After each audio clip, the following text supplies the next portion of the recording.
بسم اللہ الرحمن الرحیم۔ برادران اسلام، آج کے ہمارے درس حدیث پاک کا موضوع ہے جامع ترمذی کی حدیث شریف نمبر 1930۔ اس حدیث مبارکہ کے راوی ہیں حضرت ابو ہریرہ رضی اللہ تعالی عنہ۔ وہ روایت کرتے ہوئے فرماتے ہیں کہ پیارے نبی صلی اللہ علیہ وسلم نے ارشاد فرمایا، جس آدمی نے کسی مسلمان کی دنیا کی تکلیفوں میں سے کوئی تکلیف دور کر دی، اللہ تعالیٰ اس آدمی کی قیامت کے دن کی تکلیفیں دور فرما دے گا۔ اور جس آدمی نے دنیا میں کسی تنگ دست کے لیے آسانی پیدا کر دی، اللہ تعالیٰ دنیا و آخرت میں اس آدمی کے لیے آسانی پیدا فرما دے گا۔ اور جس آدمی نے دنیا میں کسی مسلمان کی پردہ پوشی کی، اللہ تعالیٰ قیامت کے دن یعنی دنیا و آخرت میں اس کی پردہ پوشی فرمائے گا۔ اور فرمایا، اللہ تعالیٰ بندے کی مدد میں اس وقت تک لگا رہتا ہے جب تک بندہ اپنے بھائی کی مدد میں لگا رہتا ہے۔ برادران اسلام، جامع ترمذی کی حدیث شریف نمبر 1930 کا پورا ترجمہ آپ نے سماعت فرما لیا۔ اب اس کی مختصر سی وضاحت سماعت فرما لیں۔ پیارے نبی صلی اللہ علیہ وسلم نے اپنا یہ پیارا فرمان 4 باتوں پر مشتمل فرمایا۔ 4 باتیں اس فرمان عالی شان کے اندر بیان کی، اور ہر بات سونے کے پانی سے لکھنے کے لائق ہے۔ اور یہ چاروں کی چاروں باتیں ہمارے پیارے آقا صلی اللہ علیہ وسلم نے ہمیں بطور نصیحت عطا فرمائی۔ پہلی بات، نمبر 1، پیارے نبی صلی اللہ علیہ وسلم نے جو پہلی بات ارشاد فرمائی کہ جو آدمی سے مراد ظاہر ہے کہ مسلمان آدمی، یعنی جو مسلمان کسی مسلمان کی دنیا کی تکلیفوں میں سے کوئی ایک تکلیف دور کرے گا، اللہ تعالیٰ قیامت کے دن اس کی بہت سی تکلیفوں کو دور فرما دے گا۔ یعنی ایک تکلیف دور کرے گا، کسی مسلمان کی ایک تکلیف، ایک پریشانی، ایک دکھ کا حل پیش کرے گا اور اس کے مسئلے کو حل فرما دے گا۔ ایک یعنی تکلیف کو دور کرے گا، تو گویا اللہ تعالیٰ قیامت کے دن اس کی ساری تکلیفوں کو اور آزمائشوں کو دور فرما دے گا۔ کتنی بڑی سعادت ہے کسی مسلمان کی ایک پریشانی کو حل کر دینا۔ اگر وہ بے روزگار ہے تو اس کو روزگار دلوا دینا، اگر وہ کوئی پریشان حال ہے اس کی پریشانی کو دور کر دینا، اگر اس کو کوئی مسئلہ ہے مالی طور پہ، گھریلو طور پہ، یا کسی اور جگہ وہ سپورٹ چاہتا ہے، ایسی مصیبت میں پھنس گیا ہے، اس کی سپورٹ کر دینا، اس کی تکلیف کو رفع کرا دینا، اتنی بڑی سعادت کی بات ہے کہ قیامت کے دن اللہ تعالیٰ خوش ہو کر اس مسلمان کی بہت ساری تکلیفوں کو دور کر دے گا۔ اور آپ کو پتا، دنیا کی تکلیف تو چھوٹی ہوتی ہے اور قیامت کی تکالیف تو بڑی سنگین اور بڑی خطرناک ہے، اور اس وقت بندے کا اللہ کے سوا کوئی آسرا بھی نہیں ہوگا۔ تو اللہ تعالیٰ اس بندے کی سعادت سے اتنا خوش ہوگا کہ قیامت کے دن اس کی ساری تکلیفوں کو، چونکہ قرب کا لفظ ہے جو قرباتن کی جمع ہے، یعنی اس بندے نے ایک تکلیف کو دور کی، اللہ تعالیٰ قیامت کے دن اس کی ساری تکلیفوں کو دور فرما دے گا۔ اور ساری تکلیفوں کو دور کرنے کا مطلب کیا ہے؟ انعام میں جنت عطا فرما دے گا، یعنی سیدھی سی بات ہے۔ تو کسی مسلمان کی تکلیف کو دور کرنا، آپ اندازہ کریں کتنے فائدے کی بات ہے، لیکن ہمیں نظر نہیں آتی کیونکہ اللہ تعالیٰ نے یہ ساری باتیں غیب پر رکھی ہیں۔ مرنے کے بعد ہم ہیں نقد کے سوداگر،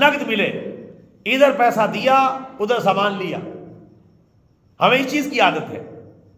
لیکن اللہ تبارک و تعالیٰ نے یہ سودا ادھار رکھا ہے، لیکن باکمال رکھا ہے، کیونکہ مرنا ادھار بھی اتنا ہی ہے، بس زندگی تک مرے اور اس کی نیکیوں کی واپسی شروع۔ تو یہ اللہ تعالیٰ سے جو بندہ سودا کر لے گا بڑے فائدے میں رہے گا۔ ہمیں نظر آئے جب دائیں بائیں آگے پیچھے کہیں نہ کہیں یا دور رشتہ داروں میں کوئی ایسی تکلیف موجود ہے میں اسے دور کر سکتا ہوں تو اسے دور کروائیں، اس نیت سے تاکہ وہ حدیث پاک میں جو میرے پیارے نبی کا فرمان آیا تھا تاکہ میں اس فرمان کے انعامات کا مستحق بن جاؤں، اس نیت سے۔ اور ایسی چھوٹی موٹی مصیبتیں تکلیفیں ہر بندہ دوسرے کی دور کر سکتا ہے، کام آ سکتا ہے، جہاں تک اس کی پہنچے وہاں تک ہی اس سے مطالبہ ہے، جہاں تک اس کی پہنچ نہیں وہاں اس سے مطالبہ بھی نہیں ہے۔ نقطہ نمبر 2 جو پیارے آقا نے اسی حدیث مبارکہ میں، چاروں باتیں ایک ہی حدیث میں، جو دوسری بات ارشاد فرمایا کہ جو کسی تنگ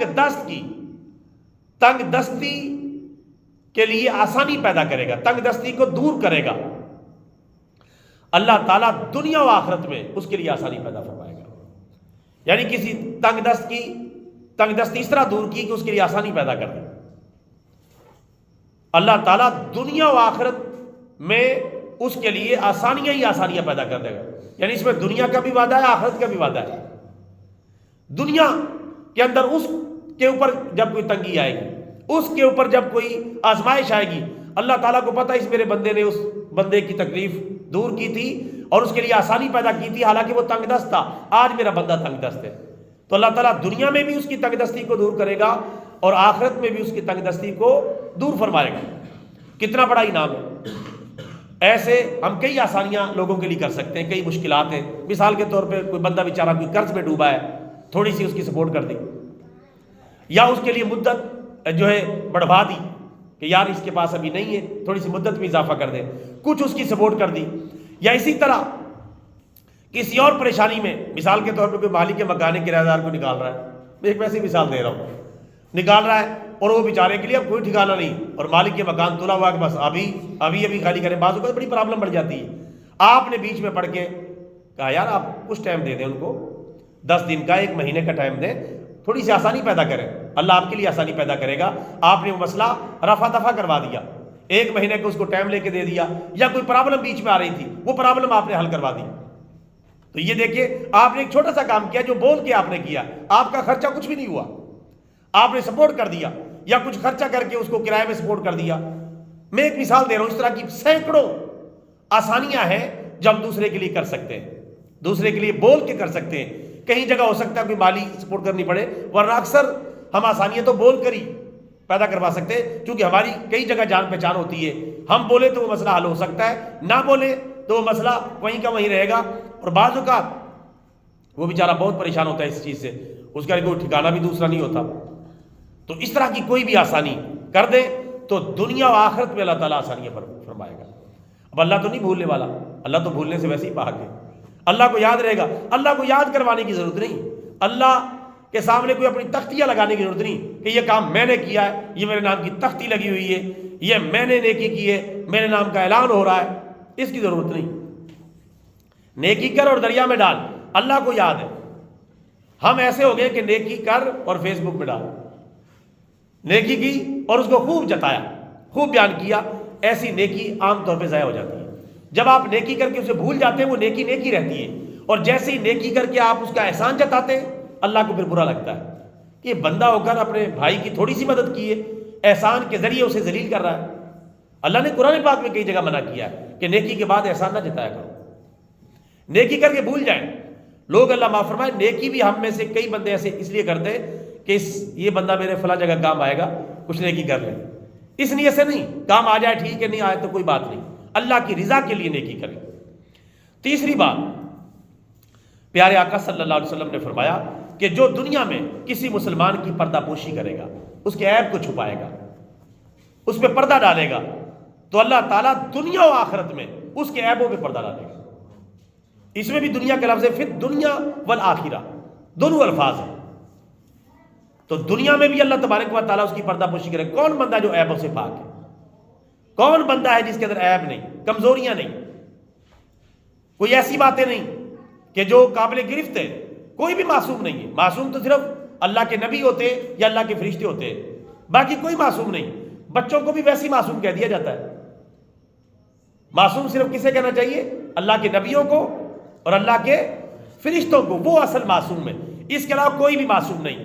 ہر ایک سے غلطی ہو سکتی ہے، ہر ایک سے جو ہے لغزش ہو سکتی ہے، تو کسی کی لغزش اور عیب کو اچھالنا، سب کو بتانا کہ یہ بندہ ایسا ہے، یہ بندہ ویسا ہے، یا خاتون ہے تو یہ ایسی ہے یا ویسی ہے، تو پردہ ڈالنے کی بجائے بتانا، تشکر کرنا، اسے بدنام کرنا،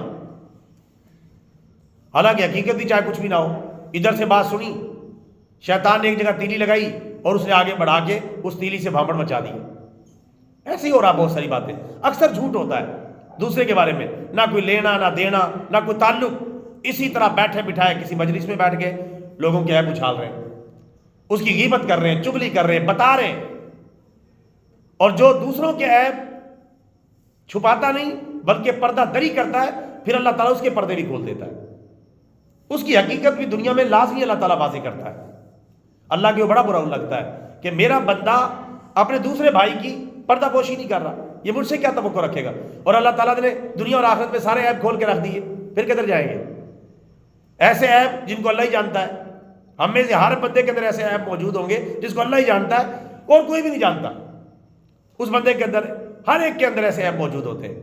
تو اللہ تعالیٰ کیا وعدہ کر رہا ہے سبحان اللہ، کہ جس نے کسی مسلمان کی پردہ پوشی کی، اللہ تعالیٰ دنیا و آخرت میں اس کی پردہ پوشی کرے گا اور اس کے عیبوں کو چھپائے گا۔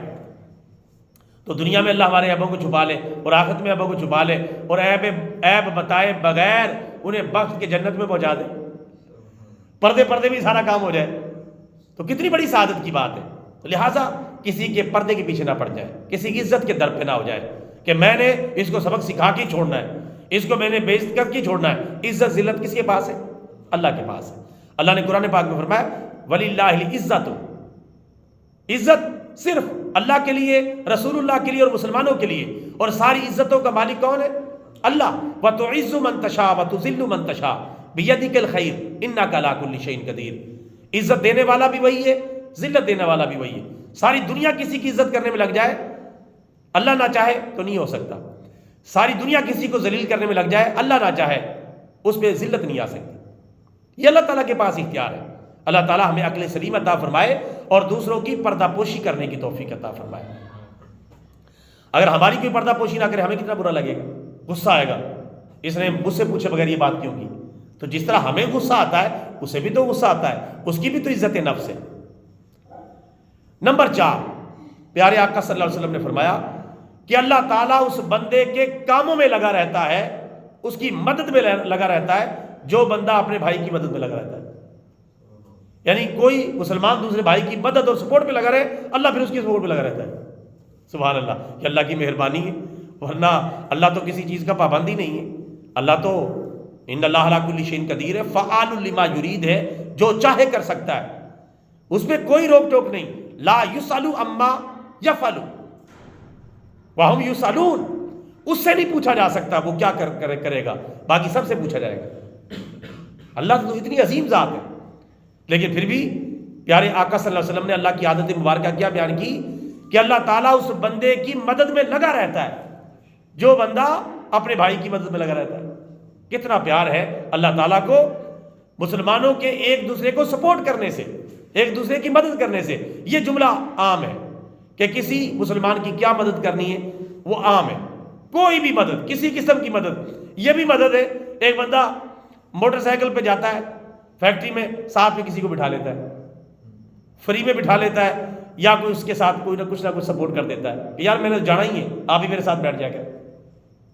اب یہ نیکی تو چھوٹی سی ہے لیکن اللہ کی نظر میں بہت بڑی ہے۔ اسی طرح کوئی اور مسئلہ ہے، کسی نہ کسی طرح آتے جاتے کسی مسئلے میں، مثلا کسی کی تنخواہ پھنس گئی، اس کی تنخواہ اس نے جاری کروا دی، یا کوئی اس کے ساتھ زیادتی اور ظلم ہو رہا تھا، اس میں اس کی حمایت کر دی۔ کوئی بھی چھوٹی سے چھوٹی اور بڑی سے بڑی مدد اس میں شامل ہے۔ اگر آپ چاہتے ہیں کہ اللہ تعالیٰ میری مدد میں لگا رہے تو پھر ہم سب کو چاہیے کہ ہم اپنے مسلمان بھائیوں کی مدد میں لگے رہیں اور ان کو سپورٹ کرتے نہ کسی طریقے سے۔ اور کوئی بندہ یہ نہیں کہہ سکتا میں تو کسی کی مدد کرنے کے بھی قابل نہیں، ایسا نہیں کہہ سکتا۔ یار کچھ نہ کچھ تو سپورٹ بندہ کر ہی سکتا ہے، کسی کو پانی پکڑا دے، کوئی کا بندہ کام لگا اس کو پانی بھی پکڑا دیا، کسی کو ٹھنڈا پانی پلا دیا، اور آج کل تو سردیاں آ گئی ہیں، ٹھنڈا پانی تو نہ تو کہوا کو چائے پوچھ لی پلا دی، یار بیچارہ ورک کرے، آؤ، کوئی کھانا کھلا دیا کسی کو، کوئی بھی یعنی سپورٹ۔ تو یہ 4 باتیں پیارے آقا صلی اللہ علیہ وسلم نے ارشاد فرمائی ہیں. اللہ تعالیٰ سے دعا ہے اللہ تعالیٰ ان 4 باتوں پر ہمیں عمل کرنے کی توفیق اور ہمت عطا فرمائے. آمین. وما علینا الا البلاغ المبین. بسم اللہ الرحمن الرحیم. الحمدللہ رب العالمین والعاقبۃ للمتقین والصلاۃ والسلام علی سید الانبیاء والمرسلین. اللہم ربنا ظلمنا انفسنا وان لم تغفر لنا وترحمنا لنکونن من الخاسرین. ربنا آتنا فی الدنیا حسنہ وفی الآخرۃ حسنہ وقنا عذاب النار. اللہم ارنا الحق حقا وارزقنا اتباعہ. اللہم ارنا الباطل باطلا وارزقنا اجتنابہ. اللہم اید الاسلام والمسلمین. اللہم اعز الاسلام والمسلمین. اللہم انصر اخواننا المظلومین والمجاہدین فی غزہ و فلسطین وفی کل مکان. وصلی اللہ تعالی علی خیر خلقہ سیدنا و مولانا محمد وعلی آلہ وصحبہ.